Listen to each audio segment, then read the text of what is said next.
So, hallo und herzlich willkommen.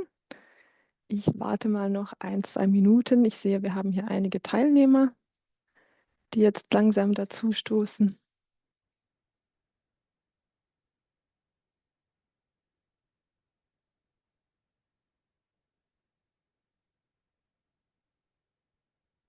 So, ich warte noch einen ganz kleinen Moment. Ich sehe, einige von Ihnen sind immer noch im Warteraum. Wir warten noch, bis alle dazugetreten sind.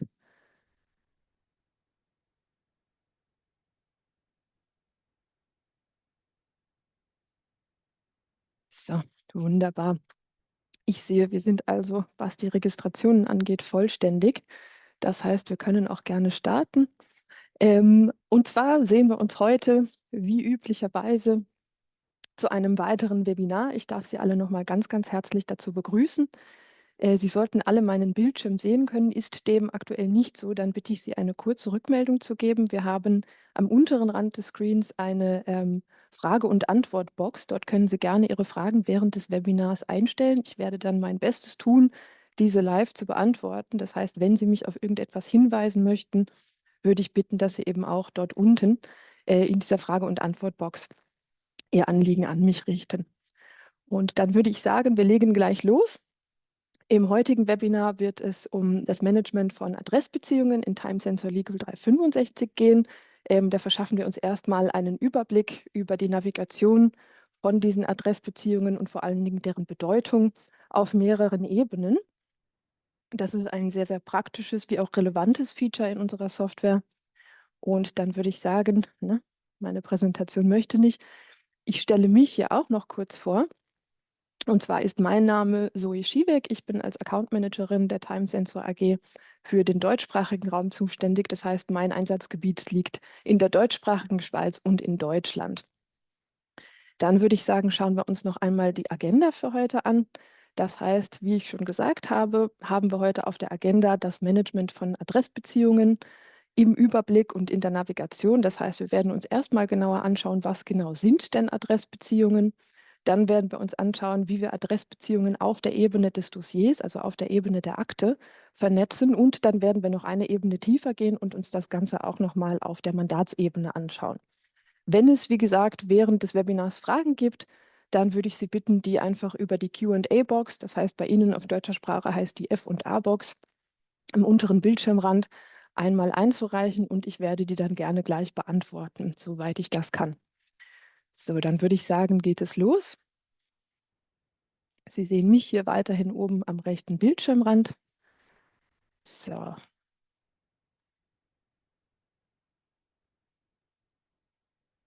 wunderbar. Und dann würde ich sagen, legen wir los. Wir gucken uns hier in den Einstellungen via Basisdaten Beziehungen einmal die in Time Sensor Legal per Default vorhandenen Adressbeziehungen an. Ich sehe schon, da gibt es eine Anfrage. Ich werde aktuell einmal gegrüßt. Ich grüße sehr gerne zurück. Guten Tag auch an Sie. Ich warte noch einen kleinen Moment, ob Sie vielleicht eine Frage haben oder mich auf was hinweisen möchten. Ne, ich würde sagen, das sieht nicht so aus. Dann bedanke ich mich für den Gruß. Wunderbar. Wird das Webinar aufgezeichnet und wird es dann auf Ihrer Website publiziert. Das heutige Webinar wird nicht aufgezeichnet, beziehungsweise, Entschuldigung, wird aufgezeichnet, wird aber nicht ad hoc auf der Website publiziert werden. Sie werden aber später die besagten Webinare nochmal in unserem Internetauftritt finden. Zudem gibt es auch noch aktuell eine zweite Webinarserie, die nennt sich aktuell Grundlagen. Und da werden wir die einzelnen Features auch nochmal von der Basis aufgestellt einzeln durchgehen. Und das sind dann die entsprechenden Webinare, die Sie auch später nochmal in unserem Internetauftritt wiederfinden werden. Das heißt, Sie sind dann später auch nochmal versorgt. Es wird auch in einer baldigen Instanz nochmal ein Webinar zu diesen Adressbeziehungen geben. Aber wie gesagt, dann in der anderen Webinarreihe, sodass wir das Ganze nochmal etwas genauer mit den einzelnen Prozessschritten und vor allen Dingen mit der praktischen Applikation aufgreifen können. Also da kann ich Sie beruhigen, diese Informationen werden Sie in jedem Fall nochmal online wiederfinden. Ich hoffe, dass die Frage damit beantwortet ist. Wenn nicht, lassen Sie mich das gerne wissen. Ansonsten würde ich jetzt nochmal auf die Adressbeziehungen weiter eingehen. Sehr, sehr gerne. Und würde sagen, wir fangen einmal hier oben an. Wir sehen, wir haben zum Beispiel hier eine Adressbeziehung, die nennt sich Firma-Ansprechpartner. Wie sind diese Adressbeziehungen aufgebaut? Die sind in der Regel so aufgebaut, dass hier der Name 1 immer auf einen in der Regel bei uns verzeichneten Mandanten oder eine Organisation hinweist. Das heißt, auf der linken Seite finden wir immer Großbuchstaben, was für uns bedeutet, das ist also eine Person, die ist bei uns angesiedelt. Die besitzt ihre Hauptkartei bei uns in der Regel in den Mandanten oder Kunden und wird dementsprechend so verzeichnet. Und auf der rechten Seite finden wir dann, in welcher Relevanz die zu eben diesem genannten linken Ansprechpartner unsererseits steht. Das heißt, wenn wir beispielsweise eine Firma vertreten in unserer Mandantschaft, dann können wir einen Ansprechpartner für diese Firma verlinken und bilden damit die Beziehung ab, sprich auf der linken Seite unsere Firma und auf der rechten Seite, in welcher Relation diese Person zu der bei uns verzeichneten Firma steht. Wir gucken uns das jetzt noch einmal genauer im Detail an, gerade bei diesem Ansprechpartner, und sehen, dass hier also der Name 1 entsprechend eingetragen ist als Firma und Name 2 als Ansprechpartner, als was wir diesen Ansprechpartner für unsere Firma dann vernetzen möchten. Dann sehen wir im unteren Bereich dieses Datensatzes hier, wir definieren hier also eine bestimmte Beziehung. Im unteren Bereich sehen wir, dass wir hier mehrere Optionen haben, diese Beziehung noch weiter zu definieren. Wir können zum einen den Haken Mandate integrieren, beziehungsweise Daten integrieren, pardon, anklicken, was bedeutet, dass eben Mandate, Entwürfe und Dokumente der verbundenen Adresse mit in unserem Hauptdossier, das heißt dem Dossier in diesem Fall unserer Firma oder unserer Organisation oder unseres nicht Ansprechpartners, unseres Mandanten geführt werden. Das ist also hier die Relevanz, die Daten integrieren diese Option mit sich bringt. Und dann in zweiter Instanz könnten wir hier auch, ich klicke das einmal an, dann sehen Sie auch den Beschreibungstext unten, könnten wir hier auch noch die Beziehung als fähig zur Rechnungsübernahme deklarieren, was zur Folge hat, dass einfach die Person, die in dieser Kapazität als Beziehung vernetzt ist, dann die Fähigkeit besitzt, als Rechnungsempfänger hinterlegt zu werden. Was das für praktische Applikationen hat, das werden wir uns gleich noch weiter anschauen im Detail. Jetzt wollen wir erstmal noch diese Maske zusammen abgehen. Was wir unten noch finden, ist eine Beteiligung am Interessenkonflikt. Das ist eben auch ein sehr, sehr wichtiger Punkt bei der Vernetzung von Adressdaten und Beziehungen. Wir haben in Time-Sensor die Möglichkeit, beim Anlegen neuer Mandanten einen Konfliktcheck durchzuführen. Dieser Konfliktcheck weist uns dann darauf hin, dass ein potenzieller Interessenkonflikt vorliegt. Der kann aber selbstverständlich nur funktionieren, wenn das hier richtig konfiguriert ist. Das bedeutet, wir müssen, sofern wir eine Beziehung neu anlegen, also selbst definieren, für diese vernetzte Beziehung, das heißt für die Person, die wir als etwas gegenüber unserer Firma, Organisation oder unserem Mandanten definieren, müssen wir hier sagen, ob diese Person am Konflikt beteiligt sein kann. Das gucken wir uns einmal im Detail an bei einer bereits bestehenden Beziehung. Das heißt, wir haben hier zum Beispiel einmal die nahestehende Partei. Das bedeutet, wenn ich eine Person als nahestehende Partei vernetze, habe ich immer deren Entwürfe, Dokumente und Mandate mit in dem Mandantenmandat verzeichnet und gleichzeitig ist die Beteiligung am Konflikt hinterlegt als Mandant mit Mandant. Kann natürlich im Fall der Gegenpartei auch als Gegenpartei hinterlegt sein. Wichtig ist hierbei einfach, dass wir das Ganze hinterlegen, damit beim Interessenkonflikt, bei der Prüfung dessen tatsächlich dort die Prüfung auch anschlägt und wir eben potenzielle Interessenkonflikte identifizieren können, bevor wir einen Mandanten als Klienten annehmen. Das ist also hier einfach die Relevanz. Wir bestätigen das Ganze nochmal, wie ich eben schon gesagt habe, ist das Ganze hier natürlich variabel. Das hier sind einfach die per Default von uns ausgelieferten Beziehungen. Sie können die aber gerne auch nochmal verfeinern. Sie können die Ihren Ansprüchen gerecht machen und anpassen. Das heißt, wenn Sie beispielsweise eine Beziehung hier nicht möchten oder sie nicht nutzen, Sie möchten die überschaubar halten, die Beziehungen, dann können Sie die hier rauslöschen. Sie können alternativ hier auch eine neue Beziehung anlegen. Beim Anlegen einer neuen Beziehung sehen wir jetzt hier unten nochmal die Zahl des Datensatzes. Das Ganze, ich schließe das nochmal, wir öffnen es nochmal. Hier sehen wir die 1300. Wenn ich diesen Satz öffne, sehen wir hier eine andere Nummer. Das heißt, die sind alle mit einer spezifischen ID vergeben. Und das ist insofern relevant, dass diese ID später genutzt werden kann, um bestimmte Beziehungen, das heißt beispielsweise, wenn ich sage, ich möchte hier immer in einem Schreiben ein Gericht anschreiben, unabhängig davon, welche Person ich ausgewählt habe, dann besteht die Möglichkeit, via dieser Nummer, dieser ID hier unten, in der Beziehung in einem Ausdruck, in einer Vorlage zu hinterlegen, dass dieser Ausdruck nur die Daten aus dieser Beziehung zieht. Das ist also ganz wichtig, dass wir nochmal festhalten an dieser Stelle. Wofür können wir Adressbeziehungen primär gebrauchen? Zum einen können wir diese in Vorlagen gebrauchen, um eben spezifische Beziehungen zu referenzieren. Zum anderen können wir damit Zahlungsempfänger festlegen und wir können eben Ansprechpartner, nahestehende Parteien etc. mit in Mandate integrieren und vor allen Dingen so auch dafür sorgen, dass eben unser Konfliktcheck ausschlägt. Das heißt, das sind so die wichtigsten Applikationen für diese Adressbeziehungen und das Ganze wollen wir uns jetzt noch mal ein bisschen in der Praxis anschauen. Das heißt, ich schließe hier mein Fenster und im ersten Teil schauen wir uns das Ganze auf der Dossierebene an. Das heißt, ich werde hier einmal via des Bereichs Adressen navigieren und würde hier zum Beispiel einmal das Beispiel mit einem Firmenansprechpartner nennen. Da haben wir zunächst zwei Optionen. Das heißt, wenn ich beispielsweise jetzt, ich sortiere hier mal mein Geschlecht über die Spalte hier oben und erhalte jetzt hier unten mehrere juristische Personen. Das heißt, wenn ich zum Beispiel jetzt bei der Oetker AG, da öffne ich einmal das Dossier. Wir sehen, da haben wir einen Ansprechpartner vernetzt. Gemäß dem Fall, ich würde hier jetzt einen zweiten Ansprechpartner vernetzen wollen. Dann habe ich zwei Optionen, wie ich vorgehen kann.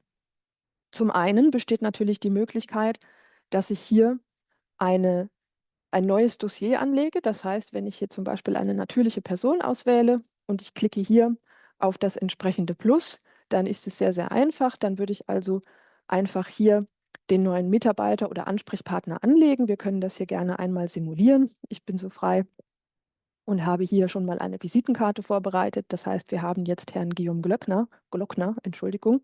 Oha, wir sehen, der Konfliktcheck ploppt auf. Wir machen mal einen Konfliktcheck.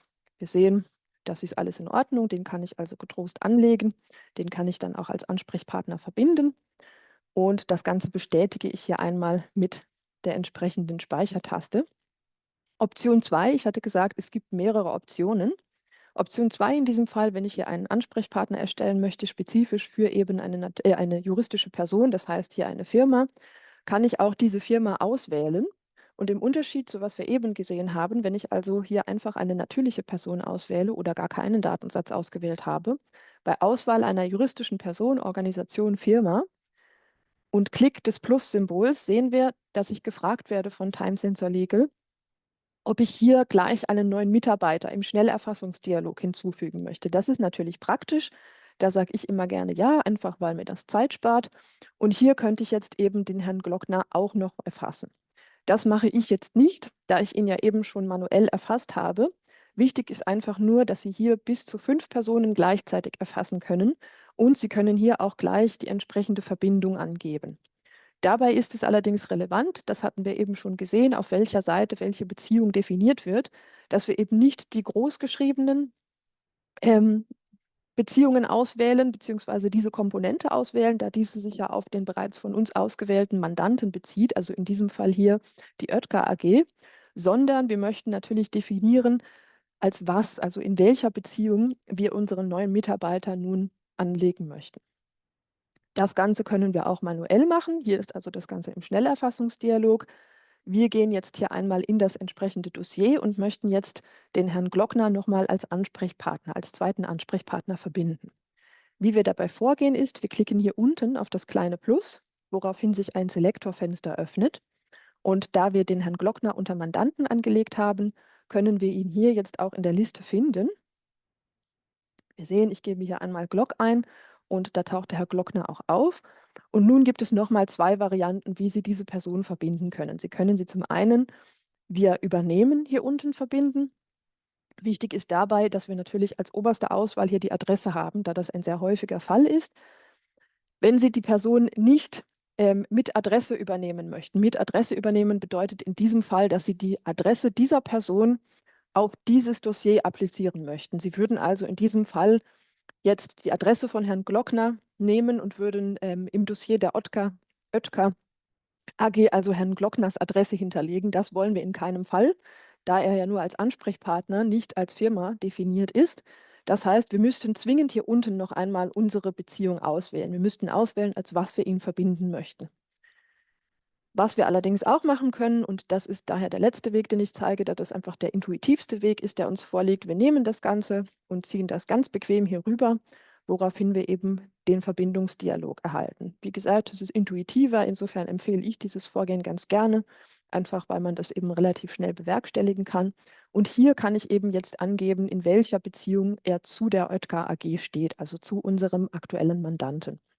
Wir haben ja gesagt, wir möchten ihn hier als Ansprechpartner verbinden, geben entsprechend den Ansprechpartner an. Auf der linken Seite konfiguriert sich das Ganze selbst. Ich zeige das einmal, würden wir ihn nun als Gegenpartei verbinden, sehen wir, dass sich eben hier bei der Oetker AG, also unserem Mandanten, auch nochmal das großgeschriebene Feld ändert. Es genügt also, wenn Sie Ihre Adressbeziehungen gepflegt haben und Sie dann daraufhin Ansprechpartner oder Zahlstellen oder dergleichen verbinden, andere Adressen verbinden, dass Sie immer nur auf der rechten Seite diese Aktion ergreifen. Wir verbinden ihn jetzt als Ansprechpartner, bestätigen das mit OK, schließen unser Selektorfenster und schon sehen wir hier unten, dass Herr Glockner jetzt unser Ansprechpartner ist. Haben wir nun Herrn Glockner falsch verbunden, haben wir immer noch die Möglichkeit, via eines Klicks auf diese entsprechende Spalte hier die Beziehung zu ändern. Das heißt, das Ganze ist sehr, sehr variabel, es ist sehr, sehr anpassbar. Man kann Fehler machen natürlich, man kann sie aber auch gerne gleich wieder ausgleichen. So ist also dieser Dialog vorgesehen, dass Sie das Ganze eben sehr, sehr bequem und auch zügig managen können. In diesem Fall haben wir jetzt auf der Dossierebene einen Ansprechpartner verbunden. Möglicherweise möchten wir aber eigentlich keinen Ansprechpartner verbinden, sondern wir gehen jetzt zu einem zweiten Beispiel über und wir möchten eigentlich tatsächlich wo haben wir ihn stehen? Eine Zahlstelle verbinden. Das ist jetzt einfach unser Beispiel. In der Regel kommt es nicht vor, dass der Gärtner als Zahlstelle deklariert wird. Das ist aber weiter kein Problem. Wir können das hier ohne weiteres machen. Deswegen sage ich auch immer, pflegen Sie Ihre Felder, gucken Sie, dass Sie das Ganze up-to-date halten, weil natürlich Timesensor in diesem Fall nicht eruieren kann, ob es sich hier um einen Geschäftsführer, Ansprechpartner oder Gärtner handelt. Das heißt, Sie müssen selbst schauen und manuell gegebenenfalls nachkorrigieren, wenn Kollegen etwas gemacht haben oder dergleichen. Sie müssen schauen, dass hier die Adressbeziehungen wirklich korrekt hinterlegt sind und auch korrekt auf der richtigen Ebene hinterlegt sind. Da eben viel in der Software, wie ich eben genannt hatte, auf diesen Beziehungen basiert und es bringt einem eben einen entsprechenden Vorteil. Dadurch können wir viel an Vorgängen optimieren und eben zeitlich verkleinern, sodass einfach das Ganze dann zu Beginn der Anlage eines Mandates und der Vernetzung von Adressen schon ein bisschen damit steht und fällt, dass Sie das eben korrekt konfiguriert haben. Wir haben jetzt Herrn Glockner als Zahlstelle hinterlegt und möchten uns jetzt einmal, wir speichern den Datensatz, möchten uns jetzt einmal anschauen, was genau das für uns bedeutet. Das bedeutet in diesem Fall, dass wenn wir jetzt unter Mandate hier, ich würde jetzt diese Selektion hier einmal schnell zur Abrechnung bringen. Und wir sehen jetzt, ich habe hier Herrn Glockner nun als Default-Zahlstelle. Ich habe natürlich die Möglichkeit, das haben wir eben jetzt einmal relativ schnell gemacht, einen anderen Zahlungsempfänger zu hinterlegen. Da diese Person aber auf Dossierebene als Zahlungsempfänger, als Zahlstelle hinterlegt ist, wird per Default die Rechnung nicht mehr an die im Stammblatt hinterlegte ähm, juristische Person, Entschuldigung, ausgestellt, sondern die wird an die als Zahlstelle hinterlegte Person ausgestellt. Sie können das Ganze ändern. Ich zeige Ihnen das nochmal. Wir gehen zurück auf die Mandate und wir löschen das Ganze einmal. Ich kann das hier ohne weiteres löschen.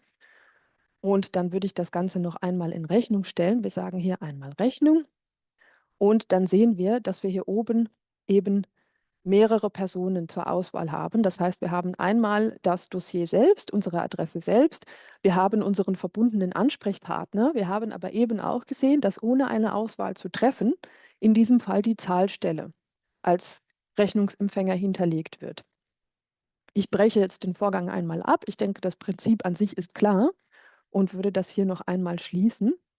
Und dann wären wir auch schon in der Halbzeit unseres Webinars angekommen und ich würde einmal eine kleine Umfrage starten und würde Sie da bitten, wenn Sie möchten, teilzunehmen. Wir starten eine kleine Zwischenumfrage. So, wunderbar. Und Sie dürfen sich dann da gerne einmal verewigen in dieser Umfrage. Natürlich nur, wenn Sie möchten. Ich nehme das hier noch einmal vom Screen, damit Sie ein bisschen Zeit haben, hier noch zu antworten. Das sieht mir schon sehr gut aus. Die meisten von Ihnen sagen, dass Sie das, was wir aktuell gezeigt haben, schon mal gut verstanden haben. Das freut mich. Wunderbar.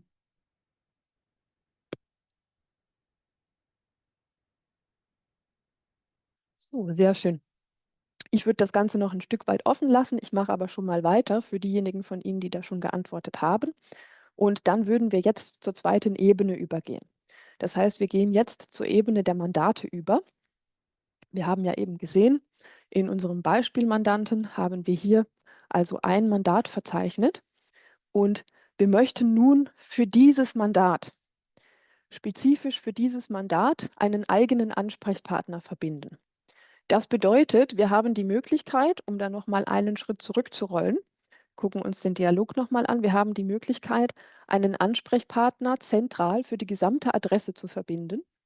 Wir haben aber in zweiter Instanz auch die Möglichkeit, spezifische Personen nur für ein spezifisches Mandat zu verbinden. Relevant ist es in dem Fall, dass Sie beispielsweise eine Firma vertreten, eine juristische Person vertreten, die Sie in mehreren Angelegenheiten vertreten. Und in der Regel ist es dann so, dass Sie natürlich nicht in jeder Angelegenheit die gleichen Gegenparteien haben, die gleichen Ansprechpartner unter Umständen haben, vielleicht auch nicht die gleichen nahestehenden Parteien oder dergleichen haben. Und so ist es natürlich dann zweckdienlich, wenn Sie das Ganze nicht nur auf Ebene des Dossiers, sondern auch auf Ebene des Mandates verbinden können. Wichtig ist hier zu unterscheiden, wie ich eben schon gesagt habe, dass Sie eben sich überlegen, ist diese Person mit der Firma Oetker AG verbunden? Das heißt beispielsweise ein Ansprechpartner, ein zentraler Ansprechpartner für alle Anliegen. Der wäre auf dem Stammblatt zu verbinden, weil der eben Ansprechpartner für alle Anliegen ist. Wohingegen eine Gegenpartei in einem bestimmten Fall immer auf Mandatsebene zu verbinden wäre, da diese Gegenpartei sonst auch in anderen Mandaten, wo sie eben nicht Gegenpartei ist, referenziert wird. Das ist also ganz klar hier die Abschneidegrenze, das ist die Unterscheidung. Und jetzt gucken wir uns das Ganze nochmal an, wenn ich das auf der Mandatsebene machen würde. Das heißt, ich hätte hier im Mandat allgemeine Arbeiten vielleicht jetzt eine Gegenpartei zu verbinden, weil es hier vielleicht um einen Rechtsstreit geht. Den habe ich noch nicht weiter spezifiziert. Das heißt, aktuell führen wir das Mandat noch unter dem Titel Allgemeine Arbeiten. Und wenn ich jetzt hier eine Gegenpartei verbinden möchte, habe ich jetzt beispielsweise den Herrn Lehmann, dann könnte ich hier wieder, ne, den Herrn Lehmann einfach rüberziehen und ich sage, das merkt Time Sensor jetzt gleich schon, dass hier die wahrscheinlichste Auswahl in dem Fall die Gegenpartei ist, obwohl sie nicht die Auswahl ganz oben ist. Hier würde ich dann den Herrn Lehmann als Gegenpartei verbinden. Gleichzeitig ist es in der Regel so, dass sich auch unsere Gegenparteien, auch wenn das nicht unbedingt unserem Willen entspricht, Rechtsbeistand einholen. Das heißt, ich würde hier wahrscheinlich auch noch einen Anwalt der Gegenpartei verbinden.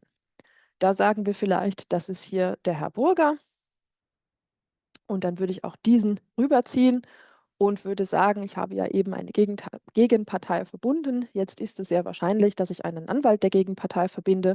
Das schlägt Time Sensor mir hier auch vor. Und nun habe ich eben diesen Anwalt der Gegenpartei verbunden. Oft ist es so, dass wir gleichzeitig auch noch eine Behörde verbinden. Wir könnten jetzt auch eine nahestehende Partei verbinden oder dergleichen. Wir gucken uns jetzt erstmal an, wie sich diese beiden Verbindungen äußern.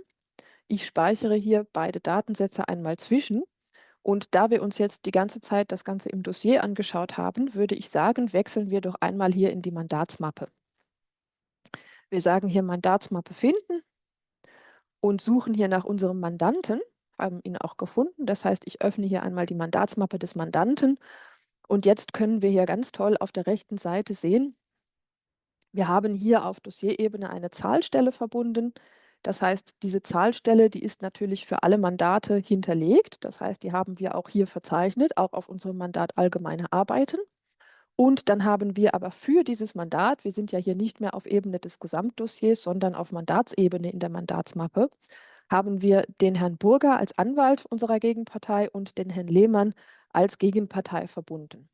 Gleichzeitig haben wir hier auch noch den Ansprechpartner, der auf Dossierebene für unsere Firma hinterlegt ist. Das heißt, hier haben wir jetzt auf zwei verschiedenen Ebenen hinterlegte Parteien von denen wir aber jetzt für dieses Mandat eben Gebrauch machen können. Das heißt, für den Fall, dass ich eben sagen würde, ich möchte jetzt dem Anwalt der Gegenpartei in dieser Sache eine Nachricht zukommen lassen, dann würde ich das hier über diese Rubrik machen. Wenn ich also hier den Herrn Burger auswähle und dann hier auf Entwurf klicke und den Entwurf generiere, sehen wir also, dass dieser Entwurf an den Herrn Burger adressiert wird.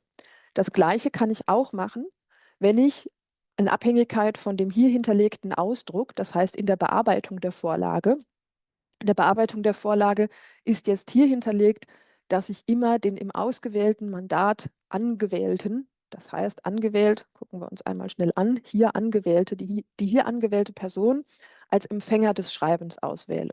Möglich ist es aber auch, dass ich mit der vorhin gesehenen ID dieser Adressbeziehung in den Ausdruck gehe, das heißt den Ausdruck, der mir später dann eben namentlich den Adressaten des Briefes zieht und hinterlege hier die entsprechende ID zu dieser Beziehung. Im Resultat wird dann also diese Person, die mit dieser Beziehungs-ID verbunden ist, als Adressat den Entwurf gezogen. Das ist also hier die Signifikanz, die wir bieten können. Und deswegen ist es auch so wichtig, diese Adressbeziehung, Entschuldigung, ich habe ja gerade einmal die Anfrage zugemacht, diese auch zu pflegen, damit wir eben später dieses Level an Automatisierung erreichen. Dann müssen wir eben nicht mehr großartig rumklicken, wir müssen nicht mehr verschiedene Files checken, ob wir jetzt diese oder jene Person referenziert haben oder ansprechen müssen, sondern wenn wir das alles sauber hinterlegt haben und sauber weiterführen, dann ist es eben ein sehr, sehr einfaches in der Software, verschiedene Briefe an verschiedene Stellen etc. zu schicken. Das ist also hier die Bewandtnis. Und jetzt haben wir einmal gesehen, wie sich das Ganze äußert. Jetzt haben wir auch noch die Möglichkeit, ich gehe hier noch einmal zurück in die entsprechende Adresse. Wir machen das Ganze jetzt nochmal auf Mandatsebene. Das heißt, hier haben wir natürlich auch noch die Möglichkeit, diese Parteien einander ein wenig zuzuordnen. Es gäbe beispielsweise hier mit einem Rechtsklick auf diesen Eintrag die Möglichkeit, das Ganze nach rechts einzurücken. Hier haben wir einfach nur so ein kleines Pfeilchen und hier haben wir jetzt die Gegenpartei und den Anwalt der Gegenpartei. Wenn wir uns das Ganze jetzt noch einmal hier in der Mandatsmappe anschauen, das will ich nur kurz exemplarisch zeigen. So, dann sehen wir, dass der hier eben entsprechend vernetzt wird. Ich kann also auch, ich habe ihn natürlich jetzt zweimal drin, weil ich ihn eben explizit nochmal hinterlegt habe. Hier kann ich dann aber die entsprechende Beziehung einsehen. Das ist natürlich besonders relevant, wenn ich eben gerade eine große Firma vertrete, die mehrere Mandate hat, wo mehrere Mandate mehrere Ansprechpartner und oder Zahlstellen haben, sodass ich mir hier einfach einen besseren Überblick verschaffen kann, dass ich hier also gut einsehen kann, welche Adresse zu welcher gehört und wie diese vernetzt ist. Sie kennen das Prinzip vom Einrücken wahrscheinlich bereits aus den Mandaten. Dort haben wir das auch. Dort haben wir Obermandate und Untermandate. Ein bisschen ähnlich ist es auch hier zu sehen, sodass wir eben einfach das Ganze nochmal überblicklicher machen können, beziehungsweise übersichtlicher gestalten können. Das ist hier also die entsprechende Relevanz. Ich würde das Ganze hier nochmal schließen. Und jetzt nähern wir uns tatsächlich auch schon dem Ende unseres Webinares. Das heißt, wir haben gesehen, wie wir auf mehreren Ebenen mehrere Beziehungen verknüpfen können. Und jetzt würde ich das Ganze nochmal so machen, dass wir hier in ein entsprechendes Mandat gehen, wo wir mehrere Personen verknüpfen können. Wenn ich jetzt hier zum Beispiel, wo wir nicht mehrere Personen verknüpfen können, sondern wo wir mehrere Mandate vorliegen haben. Und ich habe jetzt hier den Herrn Grunewald, der eigentlich bei uns Anwalt war im letzten Beispiel, den habe ich jetzt hier als nahestehende Partei verknüpft. Wenn wir, das können wir auch machen, hier jetzt in die Mandate gehen, sehen wir also, dass wir hier ein entsprechendes Mandat von ihm verzeichnet haben. Das heißt, wir hatten ja vorhin gesehen, dass wir eben das Ganze nochmal via Entwürfen, Dokumenten und Mandaten integrieren in das vernetzte Mandat und wir sehen das Resultat hiervon jetzt in der Praxis. Das wäre also unser letztes Beispiel mit einer nahestehenden Partei, wie wir diese verknüpfen können. Und somit sind Sie jetzt bestens informiert über alles, was Adressbeziehungen in Time Sensor Legal Ihnen bieten können und was Sie alles damit machen können. Ich würde das hier nochmal schließen und würde dann tatsächlich auch aufhören, meinen Bildschirm zu teilen. Wenn es noch Fragen gibt zu dem heutigen Webinar, dann würde ich Ihnen gerade noch einen Moment lassen, um diese zu stellen. Und wenn es keine mehr gibt, dann würde ich noch eine kurze Abschlussumfrage stellen. und würde mich dann auch gleich schon von Ihnen verabschieden. So, wir warten mal noch einen kleinen Moment.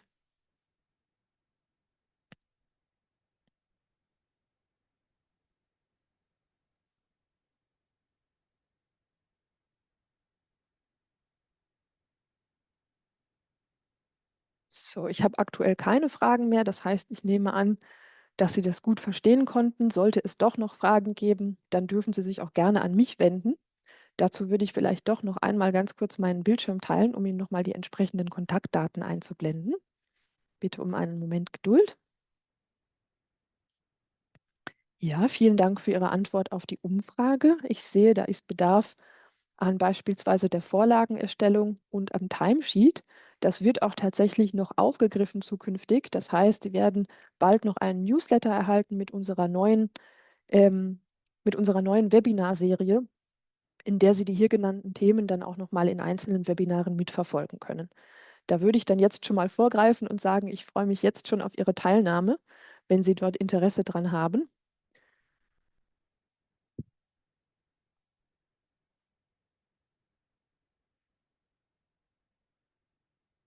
Ja, ganz kleinen Moment. Ich habe hier ein kleines Problem beim Teilen des Bildschirms.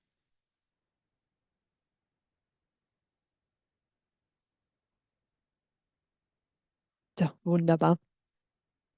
Und wie gesagt, genau, hier unten finden Sie eben nochmal unsere Kontaktdaten. Das heißt, Sie können uns via der Hotline erreichen. Da erreichen Sie dann gerne auch mich. Das wird gerne von den Kollegen vom Support nochmal weitergeleitet. Wenn es also Fragen gibt, können Sie das gerne auch an die Hotline stellen. Die werden dann das dann an mich eskalieren und ich werde dann gerne auf Sie zukommen, sodass wir vielleicht auch im Rahmen eines kleinen Workshops das Thema nochmal spezifisch auf Ihre Kanzleibedürfnisse anpassen und diskutieren können. Falls es Features gibt, beispielsweise zu nennen wäre jetzt hier auch der Konfliktcheck, die Sie in Ihrer Software nicht finden, dann handelt es sich aller Wahrscheinlichkeit nach um ein entsprechendes Add-in. Wenn Sie da die Erfahrung machen, dass Sie das vielleicht, wie im Webinar gesehen, gerne selbst in Ihrer Kanzlei implementieren möchten, dann können Sie hier auch gerne via der hier angegebenen Kontaktdaten auf unser Sales-Team zukommen. Und bei allen anderen Fragen und Anliegen dürfen Sie uns auch gerne hier auf unserer Telefonnummer erreichen oder hier einmal in unserem Internetauftritt recherchieren, wo Sie auch nochmal eine üppige Menge an Informationen finden. So, ich teile dann, hallo, ich höre auf, meinen Bildschirm zu teilen, so rum. Und dann würde ich sagen, ist das heutige Webinar auch beendet und ich wünsche Ihnen allen eine angenehme Restwoche und bedanke mich nochmal für die Teilnahme.